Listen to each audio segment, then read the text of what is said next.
Dell here from Zephyr, and we are currently in our hotel room in Berlin for the Euwcq.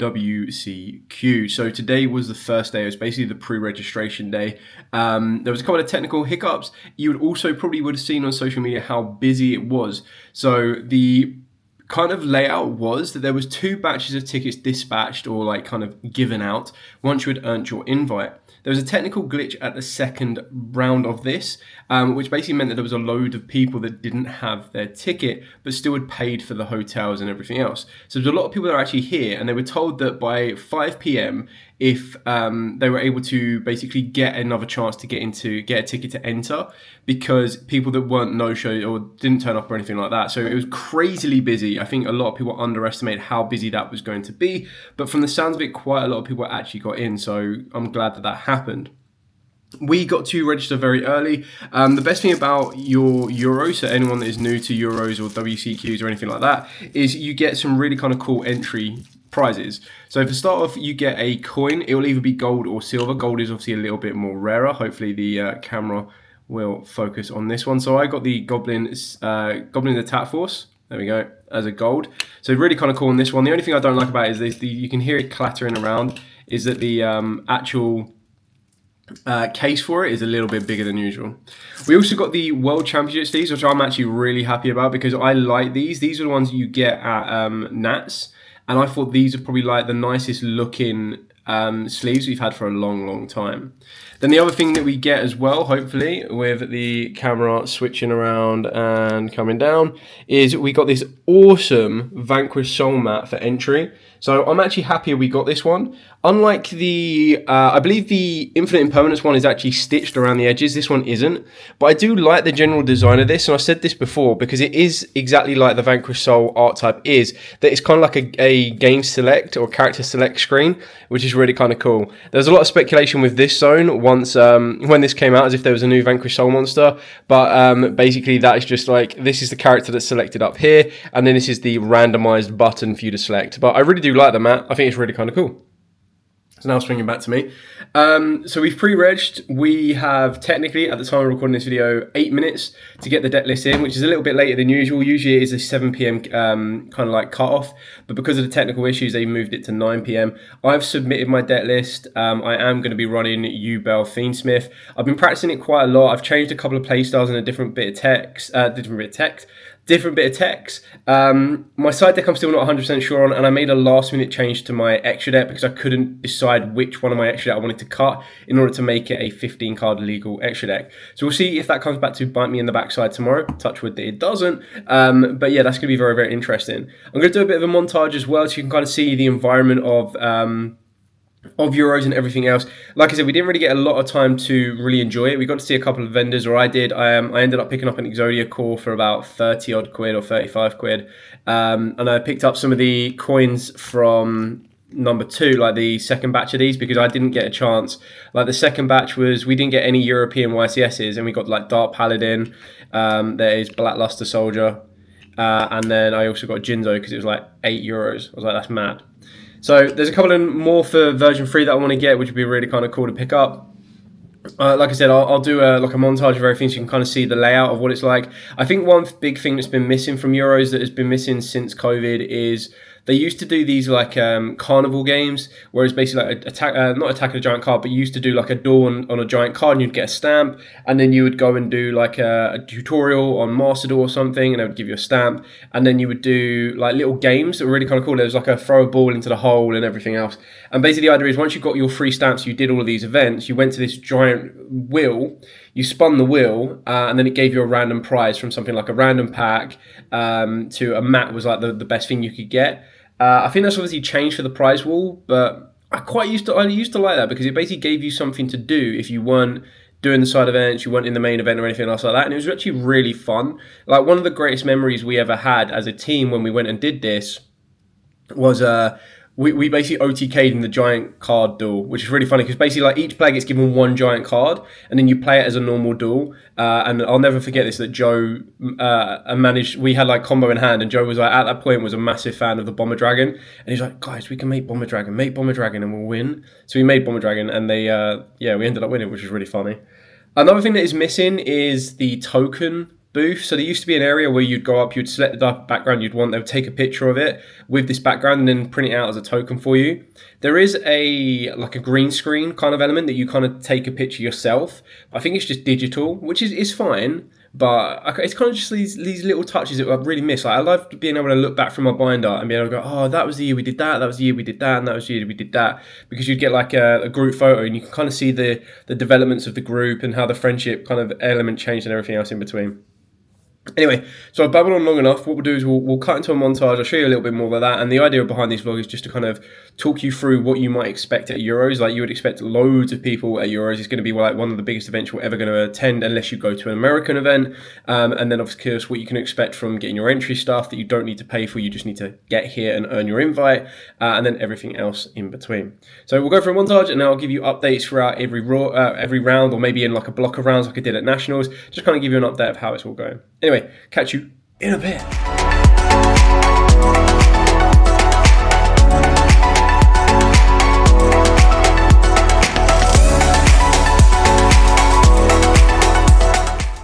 Okay, so I've just got out of round 2. Round 1 was against Fire. I keep saying Fire King, but it's not. It's Snake Eyes Fiendsmith. Ended up winning that one. It was a very good duel, actually. A lot of back and forth. Well, I say a lot about back and forth. I think game 1, I was just able to set up a better board. Game 2, they played through 2 imperms and a Veiler, and I was like, yeah, cool. I suppose like the issue is with the Fiendsmith deck, the Fiendsmith engine, because it's so accessible. And to be fair, I've been a beneficiary of that kind of thing, because there's been points where I just get hand trapped to death, and I go, right, okay, worst case scenario. Like, you know, back in the day where you used to go, okay, I've been hand trapped to death, worst case scenario, Verte Anaconda, still get a Dragoon. That's kind of where we're at right now from what I can kind of tell. Everyone else that I came with did quite well. Jamie, unfortunately, did a bit of a misplay, but it's lessons learned. Like, this is their first Euro sometimes as well. And it wasn't even really a misplay, it was just a selection of 2 cards. There was one set card on the back row. He was on Tempire, he revealed the top 6, and the top 6 was Cosmic to deal with back row. It was... So the 2 options he had was Cosmic to deal with back row. His opponent had a set Poplar and a set back row. And it was either get the field spell for the Tempire or is to get a Cosmic Cyclone. Now, probably with hindsight, Cosmic Cyclone might have been better, because then the only thing that it would have been negative if you took the Cosmic Cyclone was if they had a handful of hand traps, or if that back row was a D-barrier, and then you're still in the same position no matter what you take. So it's lesson learned. Everyone else did quite well. Quite a few of us, I think like 4 out of 6 of us ended up playing Snake Eyes against Snake Eyes. One of us played against Runic Stun. One of us also played against Tempire. And the best thing about it is the player, so Matt is on Ritual Beasts, and he was pretty much prepared for Tempire, because he's like, at the end of the day, if they win the dice roll and then choose to go second, you know they're more times than not you're probably going to be on Tempire. So we literally just made Protoss and called Fire, and it was like, okay, cool, GG, game over. I've literally just got out of round 2, so have the others, so I'll find out what their scores are soon. But I ended up losing to Gimmick Puppet FTK. We went through into game 3. Game 3, it was like, I kind of spent a bit of time siding. I was like, do I make them go first? Like, what's my chances of it? And unlike Snake Eyes, where you can kind of throw them a bit of a curveball to make them go first, and then just spam them with hand traps, with the Gimmick Puppet, because they have so much consistency to get to their FTK, it's one of the decks that they're probably weaker going second.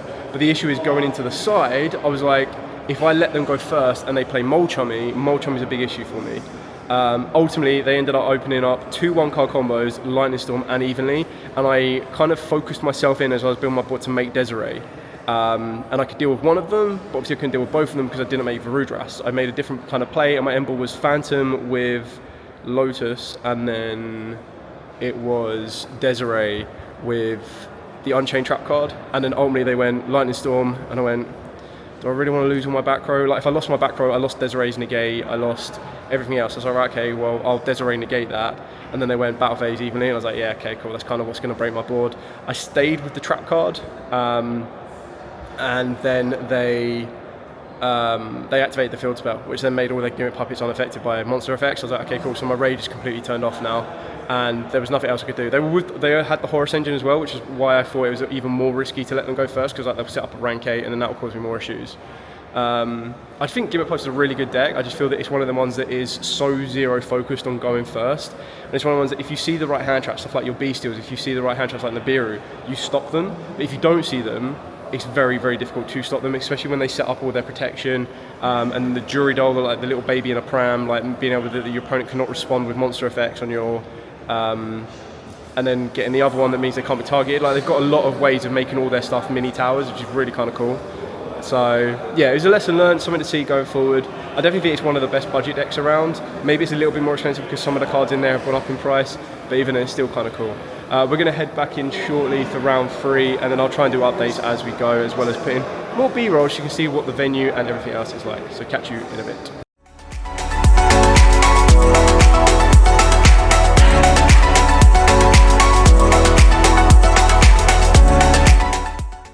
So I've just dipped away into the quiet area in the foyer. So this is the end of round 3, literally just finished. The matchup was against Memento Fiendsmith. Again, a really kind of good duel. I ended up winning it. Game 1, they played through multiple hand traps, fair enough. Game 2, they weren't able to break my board. And then game 3, again, they just weren't able to play through the amount of hand traps I did. Anyway, we'll go back in for round 4. I'll try and give you an update afterwards. We're probably going to make this either a long vlog or I'm going to split this into like loads of mini vlogs, and we'll kind of work it from there. So catch you in a bit. Okay, so I found a new quiet corner. Hopefully you guys can hear me close enough. I just thought it'd be kind of cool to be next to the Yugi and Diamond Magician banner. I do love these banners, like, to be fair, so not that I have space to put them anywhere, but it'd be cool to go up on the wall somewhere. Anyway, we've literally just finished round 4. Feature match. I literally just caught the end of the feature match. Was Vanquish Soul Mimigal versus Snake Eyes Fiendsmith, so that was kind of cool. Anyway, my match was against Pure Stun. God, that was tough. Luckily I went first, and luckily they opened up Shifter, but I opened up Call By, and I was like, thank you, Yugioh gods. But then on the downside is I set up an Omni Negate board, so it was Desiree, Varudras, Phantom, and they then scooped it up, so it kind of put me at a disadvantage. It's like, oh damn, what deck plays Shifter? And instantly in my mind I was like, right, it's either Ritual Beast or it's people that are playing Templar, because now Templar can OTK under Shifter, which is really annoying, but again, at the end of the day, they're a really strong deck that can play a card that completely topples them out. So I kind of sided in cards that I thought was a bit of a balance. So I went with, okay, well, if it is Templar, I can put in Skill Drain because they might make me go first. If it's not, and it's Ritual Beast, I can also do the, like, beat them with like Nibiru. So I kind of balanced it out. Turns out it was on Pure Stun. Literally, they went Duality, revealed Grave of the Super Agent Organisms, Time Terror Morganite, and then Judgment. I was like, okay, on Resolution, draw. I was like, hopefully this will slow them down. Like, at that point, I kind of had an idea what they were playing. They went, okay, normal summon Dino Wrestler, not Dino Wrestler, Fossil Dino. I was like, oh, cool, great. Activate, was it the power spell that everyone's playing? Like, continuous spell that neither player can special summon monsters with 1,000 attack or less. I was like, okay, cool. Pass over to me. I looked at my hand. I had like Throne, Engraver, and a couple of other cards. I was like, all right, I need to bait out that Judgment, because that Judgment will just stop whatever I get. So I was like, the only way I can play around Judgment is just constantly keep setting cards. So I set a card, passed. They then went, okay, activate Necro Valley. I was like, bruh. So not only can I not special summon any of my Yubel monsters, but I now also cannot move any cards from the graveyard. I was like, I can't even get to Phantom. We went back and forth for a little bit until I got to an Ash Blossom. I set the Ash Blossom. They attacked into the Ash Blossom. They dealt damage, and I was like, okay, cool. Left the Ash Blossom on the board. And I was like, okay, cool. Tribute off the Ash Blossom. Set my Engraver. So I was like, as soon as I activate the Engraver effect, or if I try to special summon the Engraver in any way, it's going to get hit with Judgment. And obviously, I couldn't get past it with a Fossil Dino. So I set that. He attacked it. Took the damage, but then he normal summoned another Fossil Dino. So I was like, okay, well, there's only one way I can get past this. So I went to battle phase, flipped my Engraver to attack mode, attacked, and then he flipped a Forbidden Lance in the damage set, or a Forbidden Chalice, which I lost attack on. So it was one or the other. I think it was Forbidden Lance. So I lost 800, so I went down to 1,000 to their 1,200. And I was like, yeah, okay, unless I get to another Ash, I'm not getting anywhere. And he set a Inspector Border, passed to my turn, went back to his, he flipped the Inspector Border out. I was like, okay, so even if I get an Ash Blossom now, I can't wall up. So we ended up winning that one. Then we went into game 3. Game 3, I was umming and ahhing and fighting with myself exactly like I did with the Gimmick Puppets. I was like, do I make them go first? Do I make them go second? I was like, you know what? If they're probably going to expect they're going second, so they're going to put in all the board breakers. They're going to put in like Evenlies, they're going to put in Lightning Storms. I'm willing to take the risk. So that in place, they've taken out like the power supplies and everything else like that. So they went first. They went normal summon Fossil Dino, set pass. I drew 2 skill drains, thankfully, and a couple of other cards. So then basically what I did is I just set up a defensive board, passed to him, flip skill drain to turn the board. I was like, I'll take a couple of hits, flip the skill drain to see if there was like a bait out of a judgment or anything. There wasn't. And then it came back to my turn. I went, cool, special summon down Prankatops. I was like, sweet, I've now got the strongest monster on the board because Fossil Dyna is negated, and because Prankatops Tributes is crossed, Prankatops can then out any card on the board. So I was like, what I'll do is I'll use Prankatops to get rid of the monsters, and then use his effect to tribute, pop, and get rid of the back row. Ultimately, they ended up getting the Moon Mirror Shield, which protected it. I had a Mature Chronicle, massive shout out to Mature Chronicle. Everyone's like, don't play Mature Chronicle, it's terrible. I was like, there's times like this where Mature Chronicle comes in clutch. So I had Mature Chronicle, and basically the idea was to get it with 4 counters on it, remove 4 counters, which is what I did to try and pop the Fossil Dyna. They chained Forbidden Lance to protect the Fossil Dyna from being destroyed. I then chained Prankatops to then kill the Fossil Dyna. I then built a very decent board. They drew 2 off the Time Terror Morganite, then activated Pot of Prosperity, and on the 6th card they saw Evenly Match. I was like, bro, really? So they activated Evenly Match, they cleared off my entire board. I left 1 card on the board, which was Yama, just because I wasn't under my own skill drain anymore, but like Phantom Tributes is cost, so Phantom I could still negate, and I don't think they were going to activate any monster effects. So I was like, okay, well, what I'll have to do is just keep Yama on the board. Worst case scenario, if I do link off Yama, I can then, if something gets destroyed on the board, I can bring it back and everything, or like float back. Yeah, and then after that, I was just able to kind of like go off and then finish the game off. It was a really kind of good game in a sense. Like it was very, had to think about it a lot because you have to kind of like second guess what's going on, and that's kind of what happened with the whole mind games of making them go first. It's obviously risky when you do that because at the end of the day, if they either read that play, which is quite rare for them to do, like at a local level, most players know that there are times when I'll go, you know what, I'm going to make you go first, and they're like, didn't see that coming. But now they've kind of wised up to it and they're like, yeah, you might make me go first, so I'm going to keep some of my go first cards in. And on the times when they're new and they don't know that I'm going to do that, it really does catch them off, which is exactly why Euros is quite a good one to kind of roll the dice with. You're not going to win it every time, but there are a lot of times where people are doing it. I've got to check in with the other guys. Matt won his one, like their player turned up 3 minutes late, unfortunately. But Matt's just on a roll. Like Matt is mind reading players, because what he's doing, which is very, very clever, is if a player wins a dice roll and they choose to go second, he knows they're on Tenpai, but they don't know that he's on Ritual Beast. So instantly what he'll do is he'll make Protoss and then just blind call fire. So yes, okay, there might be that odd 0.111% of a chance that he's not playing against Tenpai. Very rare and unlikely that's going to happen. But when that does happen, they're like, yep, cool, scoop. And obviously if you get a game 1 win, happy days. But the idea is like, with Ritual Beast, if they win, like it doesn't matter how it works out. If they win the dice roll, they go first. If they lose the dice roll, they go first. He probably is in a position where he actually wants to lose the dice roll. Because if he loses the dice roll, at least he has then a higher chance of knowing what his opponent is playing when they go, I'm going to go second. So then he makes a Protoss, locks him out turn 1, wins duel 1, goes to duel 2, and then when it goes to duel 3 and he's going first, it's then on his opponent to draw Nib or the out to Protoss. And if they don't draw the out to Protoss, instantly they're probably going to lose that one. So that's round 4 done. We've got another 5 rounds to go for today. It is currently, as I check my watch, 5 to 3. 5 to 3 here, local German time.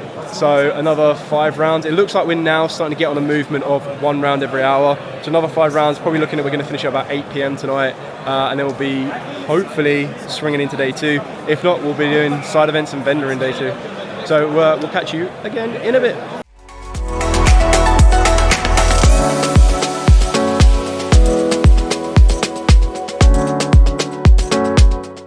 Update from rounds 5 and 6. So round 5 is against Tenpai. I lost that one. Literally, I opened up quite a fragile hand. They went Ash. I passed. They then opened up OTK. I was like, okay, cool. Game 2, I surprised them, made them go first. And then game 3, they repaid the favour and surprised me by saying that they were going to go first. And they got into the Quackamiru Drago, and I just couldn't out it. So I was like, okay, that's game. Then into round number 6, which we've literally just finished. It was the Yubel mirror match. It was a very good game. Unfortunately, it did get to time, and I had to go into Lacrima to burn in order to kind of get the damage. Otherwise, it would have ended the draw, which doesn't really benefit anyone. So if you've got the option to do it, you kind of have to take it, even though it is massively degenerate. So we currently have, and I'm updating this as we go, it's 5 to 6. I heard a rumour there's a bit of a long delay before we get into round 7, but at the moment, we're round 6 by 6 o'clock. So with that theory, it should be round 9 by 9 o'clock. Whether that's the case or not, I don't know. I hope it is, because it's getting pretty tiring. However, we're going to grind this one out. We are currently, I am currently X2, so 4 wins, 2 losses. Matt is 3-3. Christian is 3-3. Kyron is 4 wins, 1 draw, 1 loss. Jamie is 4-2. He's kind of like submarine his way back up. Sam unfortunately is 2-4, so lost 4. But this is his first big event, so he's obviously taking it with a bit of a new experience. And then Leo, we haven't heard from as of yet. I think the last time I heard from him, he was 4-2. So hopefully, 3-2? Yeah, 3-2. So hopefully he's now 4-2, which I'll find out soon later, and I'll give you another update. Either be at the end of the day or it'll be after each round. It will literally just be whenever I get time, I'll provide you with an update. So catch you in a bit. Okay, so we've just finished round 8. It is currently nearly 20 to 9. So we're nearly on the average of around an hour, give or take. I think we started at about 9:30. So we've nearly been doing Yu-Gi-Oh for a full 12 hours. By the time we wrap up, we probably would have been doing Yu-Gi-Oh for 12 hours, which is crazy. So that's 9 rounds. I lost round 7 to Tenpai. They just opened up the nuts. And was able to beat me on that one. And then round 8, which I've literally just done, was against Fiendsmith Snake Eyes, which is a good back and forth grind. Anyway, we'll give you an update either in the morning or at the end of round 9 to let you know if we made it to day 2, and then we'll go from there. So catch you all in a bit. Morning guys, so this is now officially day 2. Me and Jamie finished the day X3, everyone else didn't do as well. But they did finish at a decent kind of level. We didn't know if we made day 2 as of yet, so we literally just woken up. And it's currently 8:20 local time. Turns out we didn't make it. So sadly, or probably quite impressively, most of the top you had to make 19 points, which is 2 losses and a draw from 9 rounds, or be in the top 256. So when I looked at it, most of the top 256 is 2 losses and a draw. There was probably about, from number 237 is where the X3 started, and there were so many X3s, it went all the way down. Like my number was 393, so unfortunately we didn't make day 2, which I'm slightly happy about. I'm a bit disappointed I didn't figure this out last night, because last night we had an absolute wild one, not like drinking or anything. We finished here at like, probably about half 10, so we went to go get food. We went to get food at like a McDonald's down the road because there's not a lot around here. And I mean, this wasn't Yu-Gi-Oh related, but it's still quite an interesting story. We went to McDonald's. Obviously McDonald's was packed, we got that. We ordered our food, but then their ticketing system went down. So when their ticketing system went down, it meant loads of people's orders were being missed. We were waiting for an hour and a half to get our food. And obviously we were there like zombies, just absolutely shattered. We got our food, we wolfed it down, got back to the hotel at probably about 12:30, and then didn't go to bed till probably about 1 AM, just because as we were drifting off. Anyway, okay, so vlog's rolling on. Probably by the time I put this all together, it's going to be a massive vlog. So hopefully you can enjoy that. I'm going to keep going. I'm going to give you some updates as we go. Yeah, I'm going to go hit the gym, and then I'll give you an update if we do the 3 for 3. So we'll catch you in a bit. Okay, so we're finishing up now for the Euwcq vlog. So I went back down, I ended up joining what I thought was a double advanced construct something. Basically, it was a 3-rounder. If you won all 3 rounds, I thought you were going to get 32 tickets. You didn't, you would only get 16 or something. Anyway, during round 2 of that one, the fuse box, which you might have heard of by the time this vlog goes out, blew up. The solution here, we're going to summon Matt. Oh wow, we have an incident in the hall here. Wow, I think this might have been the electricity that has been going off. Wow, that is... So we're just going to pause for a moment here. I just saw a fuse box explode. But basically, we ended up having to evacuate the hall because there was smoke around and everything else. It took about an hour for them to tidy it up, so well done to Konami and the hotel venue and everything else for getting that cleared up. They let everyone back in, and basically it was go line up at the prize wall, try and pick up whatever you did. Didn't do too well. I ended up winning 2 and losing 1. If I'd drawn my 1, I would have had more points, which would have been enough to get a mat. It was basically a little bit crazy. So my advice to you is, if you go to a YCS, don't do the late side events on the Sunday and try and accumulate your points for that unless you absolutely have to, and unless it's a winner card, because if it's a winner giant card, then you're guaranteed to get it. But what usually happens, and it happened at London YCS, is if you do the later ones on a Sunday, the queue to the prize always absolutely rammed, and before you know it, all of the prizes that you probably won would have gone sold out. Currently, right now, we are moving into the top 4. All I know is that Ritual Beasts are in the top 4, so that's pretty amazing. Obviously, they have, in my opinion, a great anti-meta matchup because they can play D-Shifter, which is great against the whole Fiendsmith version, so whether that be Yugioh or whether that be Snake Eyes. And then on top of that, they can also make Protoss. So if they get given to go second, and this is what Matt was doing, is if they lose the dice roll and their opponent chooses to go second, you can have a very high educated guess that they're going to be on Tempai, so you make Protoss and call fire, and then that'll pretty much shut them down, which is massively powerful. It's been a bit of a weird weekend, not going to lie. Like, the Friday was a little bit, what are we going to do? Do we do any last minute testing, which we never ended up doing any. The Saturday was kind of good. It was a little bit stressful. I finished the day X3, hoping that I'd make day 2 or just scrape in, but there were so many X2 ones. So 2 losses and 1 draw, that there was only like a small handful. So like out of 150 X3s, only like 20 of them, no, not even 20, about 15, maybe 20 of them made it into the top 64. They qualified for day 2 to play for top 64. So that was crazy. Today, Sunday, has been a bit weird. Like, I woke up early because we didn't know if we had made it to day 2 as of yet. Went down, found out we didn't. I then went to the gym just to kind of freshen up my mind a bit and kind of let it go. And then we was wondering around, do we enter side events? Didn't really have the enthusiasm to do it. I wanted to try a different deck, but then I felt that if I was going to pay to go into a 3-round side event, I would want to try and do as well as I could. So I decided to stick with Euwcq. I ended up winning round 1. Round 1 was against Tempai. So hopefully got that monkey off my back in that saying, because like Tempai was my worst matchup on Saturday. And then round 2 was against Melodious, and I threw the draw. Like literally, I declared to go battle phase, but forgot to put Nightmare Pain down because they bounced it back earlier in the turn. And then I was stuck in battle phase. They had already done 2,800 damage to me, and I couldn't do enough. So that was very disappointing, a bit of a misplay. And then obviously the explosion happened. Obviously, don't worry, it wasn't anything major. It was literally just the fuse box went off. Everyone got a win for the last round. And then, like I said, it would have changed my points tally a little bit. But ultimately, I ended up with 2 tickets. Not so great. It was a very fun weekend, like hanging out with Jamie, Sam, Matt, Leo, and of course Kyron. I did get an amazing picture, which I'll try and put up on the screen because I think it's absolutely amazing. We tried to do the Ginyu pose, but we pressed the button and then we had to run back and try and get into the pose, and we didn't make it, so it kind of looked like a bit messy, but it was very, very fun.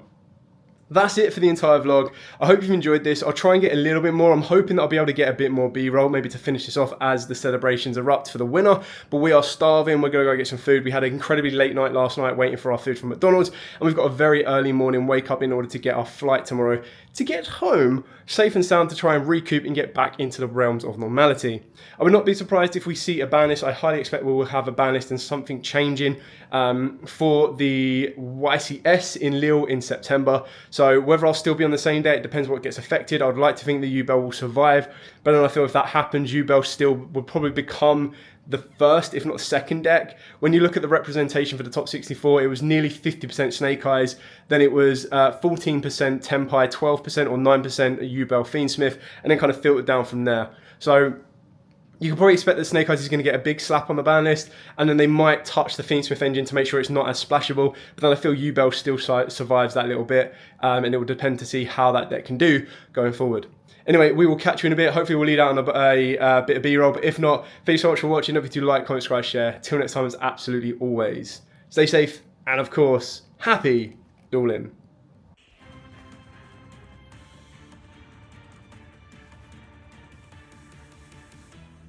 We just keep attacking and then synchro summoning. We're gonna go into the Transcendian Dragon, attacking over the Raritari. I mean, we just saw in lightning speed how quickly Yugioh played on his turn, but now Esteban is also super quick with his. Attack! We have